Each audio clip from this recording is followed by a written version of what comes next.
Olá, sejam bem-vindos ao canal.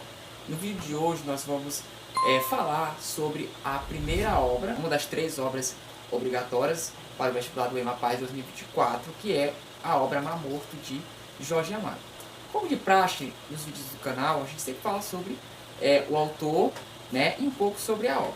Bem, primeiramente nós vamos falar sobre a obra em si, porque o autor a gente já falou nos vídeos anteriores, no vídeo sobre Capitães de Areia, que é do Jorge Amado, a gente já falou sobre ele. A gente vai falar um pouco sobre a obra em si, certo? Bem, a obra Mar Morto, ela foi lançada na década de 1930, que faz parte da segunda geração do modernismo brasileiro, que é chamado o romance regionalista ou romance de 30, que tem como característica principal a crítica social, a trazer questões mais sociais, sobre a pobreza, sobre a seca, sobre problemas sociais, que estão abordados tanto na obra Vidas Secas, como também na obra Capitã de Areia, que tem vídeo aqui no canal falando sobre essas obras. A obra Mar Morto, a obra em si, ela vai retratar das dificuldades que as pessoas que vivem na região do litoral, ali na Bahia, vivem, principalmente os canoeiros, marinheiros e saveireiros. Saveireiros são aqueles condutores de saveiros, que é uma embarcação movido à vela, que é bastante comum no litoral da Bahia.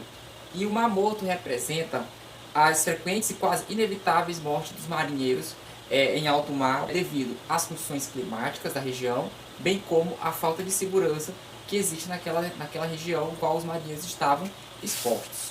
Agora vamos falar um pouco sobre a obra em si. Vale ressaltar que neste vídeo é apenas um recorte, apenas um resumo da obra. É importante que você, candidato ou candidata ao vestibular do PAS UEMA 2024, leia as obras na íntegra. Nós vamos falar apenas sobre os pontos principais, sobre o que a obra quer falar, um comentário acerca da obra.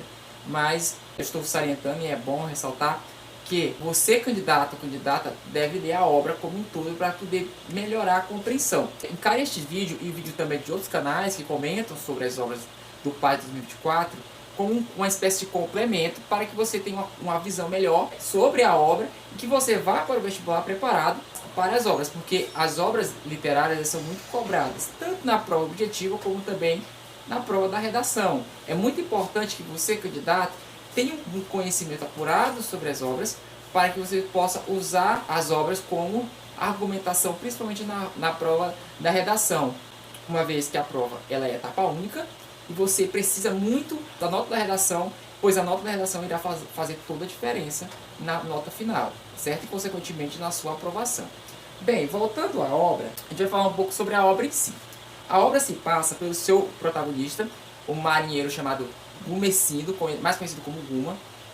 Gumecindo, ele era, como falei, marinheiro, e mais precisamente ele era mestre de saveiros, ou seja, ele conduzia saveiros, que é a embarcação que eu falei lá. Ele era muito conhecido por ser um homem bravo, corajoso e valente.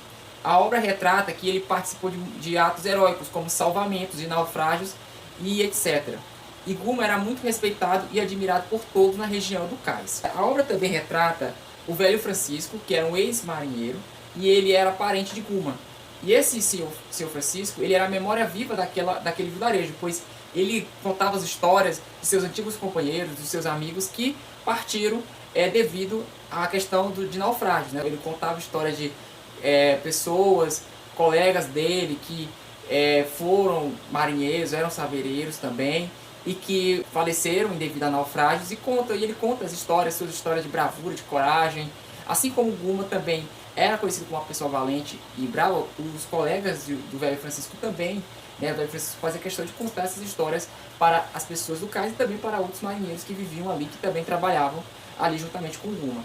O velho Francisco, ele contava não só as histórias, mas também ele cantava, ele tinha as suas cantorias que animavam ali à beira do cais, né? São Francisco, ele é um personagem bastante presente nessa obra, por isso, por ele ser a pessoa que tinha a memória viva dos marinheiros, guardava a memória viva dos marinheiros, daqueles que partiram, e bem como ele usava as músicas, cantigas, histórias para entreter ali aquela população. Vale ressaltar que a obra se passa nos anos 30, não tinha televisão, não tinha WhatsApp, não tinha celular, não tinha rede social, não tinha nada.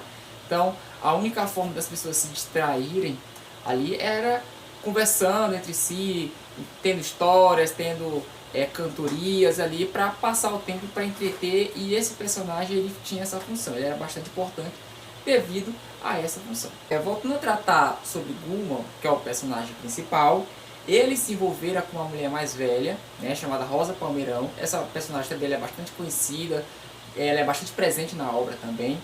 E a Rosa Palmeirão e Gulman, eles tinham uma relação ao mesmo tempo, que era de amantes, mas também entre mãe e filho, pois a obra retrata que Rosa Palmeirão, ela tinha o desejo de ser mãe, porém ela não conseguiu ser mãe, ela acabou envelhecendo e não tendo a oportunidade de ser mãe, e via na figura do Gulman como um filho, né, uma espécie de filho. É tão tal que Gulman ele deixa de se envolver como amante da Rosa Palmeirão ao momento que ele conhece a jovem Lívia, que é uma moça de origem humilde, ao qual sua família tinha pretensões que ela se casasse com alguém que seja abastado, que fosse rico, para que a família dela pudesse ascender socialmente. No entanto, Lívia também se apaixona por Gulman. A família de Lívia não aceita, a princípio, a união dos dois, pelo fato de Gulman ser pobre, ser marinheiro, e é uma profissão muito perigosa, e também por fato de Gulman também ser muito pobre, não ser de família influente, não ser de família abastada. No entanto, o Gulman ele acaba sequestrando a Lívia, ele acaba raptando ela, eles acabam fugindo para ficar juntos.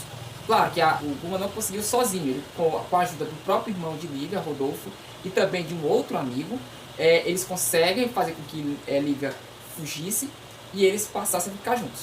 Depois disso, eles se casam, eles têm um filho juntos, Lívia e Gulman, e eles passam a viver ali na região do cais, e o Gulman ele continua trabalhando como saveireiro.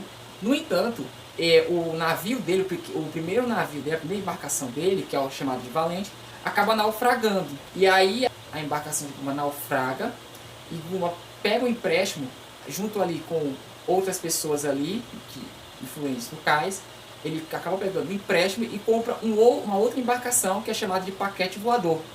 E aí nessa segunda embarcação que ele acaba comprando, ele acaba tendo muitas dificuldades financeiras, porque o cais, a região do cais, passou por um período de muita dificuldade financeira, onde não havia serviço, não havia demandas de entregas, de encomendas para os marinheiros, e a obra retrata que o Gulman ele passa muita dificuldade, né? Ele não consegue arrecadar dinheiro para pagar o empréstimo do barco, e a obra retrata que ele tinha dinheiro mal para suprir as despesas de casa.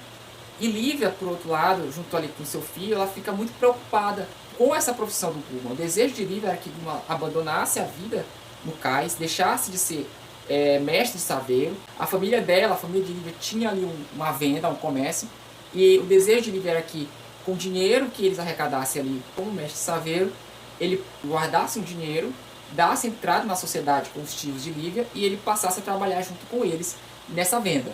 No entanto, o desejo de Lívia acabou não se realizando, uma vez que, como eles passavam uma grande crise financeira, não tinha demanda, o dinheiro que Gulman arrecadava no mês dava mal para as despesas de casa, não tinha dinheiro, e os credores, as pessoas que prestaram dinheiro para o Gulman, ficavam ali todo o tempo ali pegando no pé dele para que ele pagasse a sua dívida. E aí, no fim das contas, no momento de desespero, o Gulman acaba aceitando uma proposta de atuar no contrabando de mercadorias. Na região do cais, em dado momento, tem uns comerciantes árabes ali que praticavam o contrabando, e aí eles oferecem uma oferta para Gulman para que ele pudesse trabalhar com ele, carregando as encomendas ali, descarregando as encomendas, e o Gulman acaba aceitando essa proposta desses contrabandistas. No entanto, ele começa a ganhar dinheiro, começa a trabalhar com eles, o negócio começa a dar certo. Num certo dia, acabou ocorrendo uma tempestade muito forte, no qual as mercadorias se perderam devido ao naufrágio, e Gulman tenta salvar o filho de um dos seus patrões. No entanto, ele volta para o mar para tentar salvar esse filho do chefe dele, do patrão dele. Ele acaba não conseguindo retornar à superfície. Ele acaba se afogando. A obra descreve como uma batalha ali entre ele e um tubarão. E o tubarão acaba atacando ele. E nessa briga ele acaba não conseguindo retornar à superfície. E ele acabou morrendo afogado. Simplesmente o temor que Lívia tinha acabou se concretizando. Porque Lívia tinha o temor que Gulman morresse em alto mar e deixasse ela e seu filho desamparados. E foi o que acabou acontecendo. Gulman se afoga, seu corpo não é encontrado, os seus amigos tentaram dias e dias procurar o corpo de Gulman, mas o corpo de Gulman não foi encontrado. Lívia fica desolada, fica muito triste, obviamente, porque o que ela temia acabou acontecendo. No entanto, no final da história, acaba que Vivi acaba assumindo o posto de Guma. Ela acaba se tornando mestre saveiro. Ela abandona, deixa seu filho lá com os parentes e acaba tendo o legado, assumindo o legado e assumindo a profissão do seu marido. E ela acaba terminando, a obra termina assim, ela acaba se tornando mestre saveiro, assim como seu marido, e acaba tendo, é uma forma que ela tem de guardar, de manter as lembranças do seu marido, trabalhando no mar, atuando no mar, o lugar onde ele sempre trabalhou, onde ele sempre esteve presente. Agora falando um pouco do comentário sobre a obra em si, a obra do Mar Morto, ela é entendida, ela pode ser considerada como uma homenagem ao mar, aos marinheiros e às pessoas que vivem nas regiões litorâneas, não só da Bahia como do Brasil, mas como a história se passa na Bahia, o Jorge Amado descreve a Bahia, vale ressaltar que Jorge Amado ele era baiano, ele era um autor baiano, e ele vai retratar a simplicidade e a sinceridade das pessoas que vivem nessas regiões, por meio dos personagens da obra. A obra cultua também a religiosidade baiana, principalmente na figura de Iemanjá, que é considerada a padroeira, a rainha do mar e a padroeira, a protetora dos navegantes. A obra vai tratar Iemanjá como Dona Janaína, Dona Maria e Inaê, assim como tantos outros nomes, né? Então ele vai tratar da questão da religiosidade do povo baiano, principalmente representada na figura de Iemanjá. Também a história ela vai retratar, ela vai fazer essa crítica às pobrezas, às mazelas sociais que estão presentes naquela região. Isso é muito comum, é muito típico do romance de 30, aquele romance de denúncia, aquele romance que trata das questões sociais, como eu falei no começo do vídeo, que eu tratei sobre a questão das vidas secas, né, a questão da seca, a questão da miséria, a questão da exploração do sertanejo, sofrimento do sertanejo, dos retirantes, assim como foi falado também na obra Capitães de Areia, que trata da marginalização do menor, a questão do menor infrator, do menor delinquente. Então, assim como as questões sociais estão presentes nessas obras, na obra Mar Morto também está presente, né? A falta de segurança, a falta de estrutura, a falta de assistência por parte do Estado em serviços essenciais como educação, saúde, assistência social, combate à pobreza, a falta de assistência e a falta da presença do Estado naquela região. E também, para finalizar, a obra ela vai tratar de elementos que é bastante comum numa trama, numa narrativa, numa história, que são bastante interessantes, que são elementos que prendem a atenção do leitor, como a questão de traição, fala sobre traição, sobre aventura, lendas, histórias, e também vai falar sobre outros pontos, né? Mas a obra ela vai tratar sim de aventuras, de lendas, histórias, da própria religiosidade, como eu falei, e também sobre ciúmes, traições e etc. Mas isso você só vai saber quando você lê a obra na íntegra, quando você lê a obra inteira. É essa que é a minha recomendação, para que você tenha uma compreensão melhor sobre a obra. Aqui nós vamos tratar somente de um comentário de algo que é um ponto geral, um aspecto geral, um resumo geral sobre o que se trata a obra. Então é isso, pessoal. Então essa é a obra Mar Morto, é uma das obras de Jorge Amado, que é também uma das obras obrigatórias do vestibular da UEMA, do EMAPaz 2024. Espero que vocês tenham compreendido, entendido. Como eu falei, reforço novamente o aviso que vocês vão ter que ler a obra. É importante que vocês leiam tanto Mar Morto, como a obra Olhos d'Água de Conceição Evaristo. Nós vamos também fazer um vídeo sobre Olhos d'Água de Conceição Evaristo, bem como Primeiros Contos de Gonçalves Dias, que são as outras obras da UEMA. Leiam, se apropriem da leitura da obra. É uma leitura muito gostosa, é uma leitura proveitosa, falando especificamente de Mar Morto.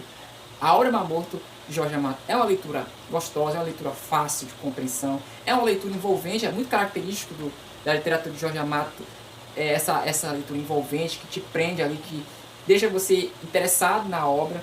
É uma obra, não é uma obra maçante, difícil, complicada, pelo contrário, é uma obra bem simples, é uma leitura bem leve, bem gostosa de se ler. É diferente de algumas obras que a UEMA costuma cobrar. Essa obra do Jorge Amado, ela é uma obra bem legal de se ler, não é uma leitura pesada não, gente. Então é isso, galera, espero que vocês tenham compreendido. Não se esqueça de dar o like, ativar o sininho para a notificação de novos vídeos. Aquele que é novato no canal, por favor, se inscreva no nosso canal para que o nosso canal continue crescendo ainda mais. E é isso, galera. Tchau e até a próxima.